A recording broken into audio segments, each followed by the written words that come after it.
किसी ने क्या खूब कहा है, चेहरे की हंसी से गम को भुला दो, कम बोलो पर सब कुछ बता दो, खुद ना रूठो पर सबको हंसा दो, यही राज है जिंदगी का, जियो और जीना सिखा दो।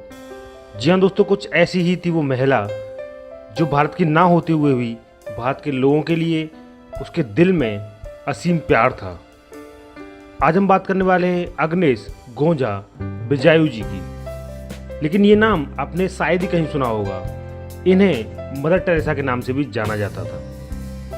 जैसा कि हम जानते हैं, प्रत्येक वर्ष 26 अगस्त के दिन को मदर टेरेसा के जन्मदिन के रूप में मनाया जाता है। दुनिया के लगभग सभी लोग मदर टेरेसा के बारे में जानते हैं और उनके व्यवहार के बारे में, उनके कार्यों के बारे में भी जानते हैं। नमस्कार दोस्तों, मैं मोहित, आप देख रहे हैं लर्न सब कुछ। चलिए शुरू करते हुए जानते हैं मदर टेरेसा के बारे में।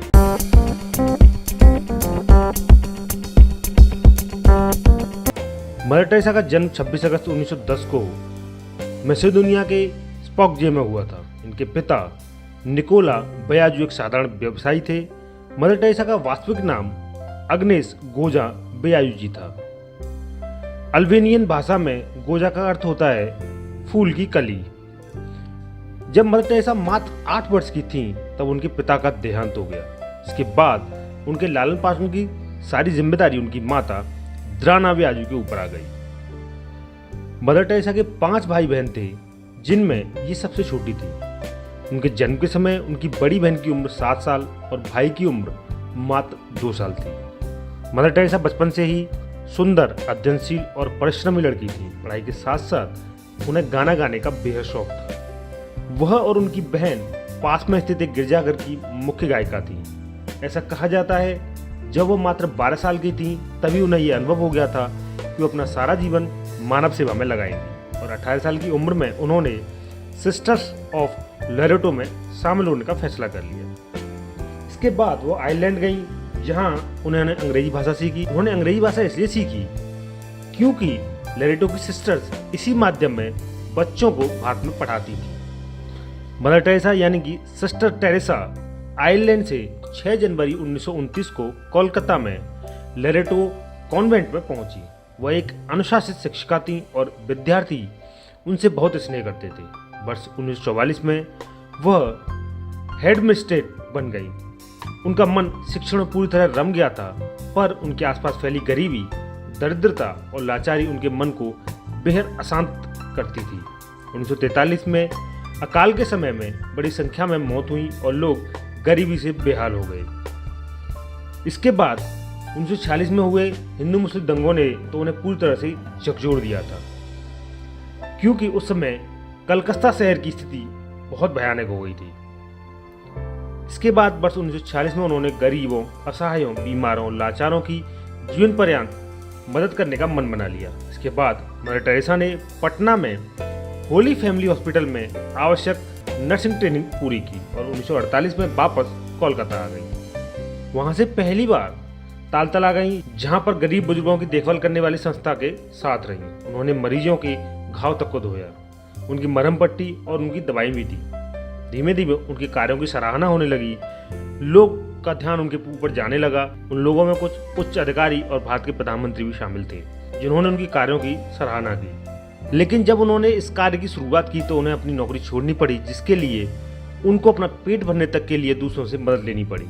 जीवन के इस महत्वपूर्ण पड़ाव पर उनके मन में बहुत उथल पुथल हो गई। अकेलेपन का एहसास हुआ और लोटो की सुख सुविधाओं वापस लौट जाने का भी ख्याल आया। लेकिन उन्होंने हार नहीं मानी।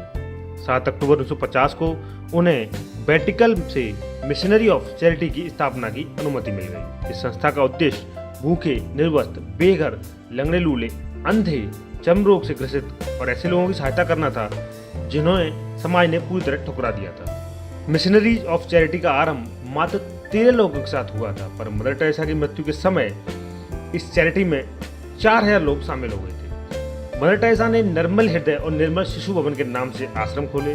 निर्मल हृदय का ध्येय असाध्य बीमारियों से पीड़ित लोगों व गरीबों की सेवा करना था, जिन्हें समाज ने बाहर निकाल दिया था। निर्मल शिशु भवन की स्थापना अनाथ और बेघर बच्चों की सहायता के लिए हुई। जब वे भारत आई थी तो उन्होंने बेसहारा और विकलांग बच्चों को सड़क के किनारे पड़े असहाय रोगियों की दयनीय स्थिति को अपनी आंखों से देखा था। इन सब बातों से उनके हृदय को इतना द्रवित किया कि वे उनसे मुंह मोड़ने का साहस नहीं कर सके। इसके पश्चात उन्होंने जनसेवा का व्रत लिया था।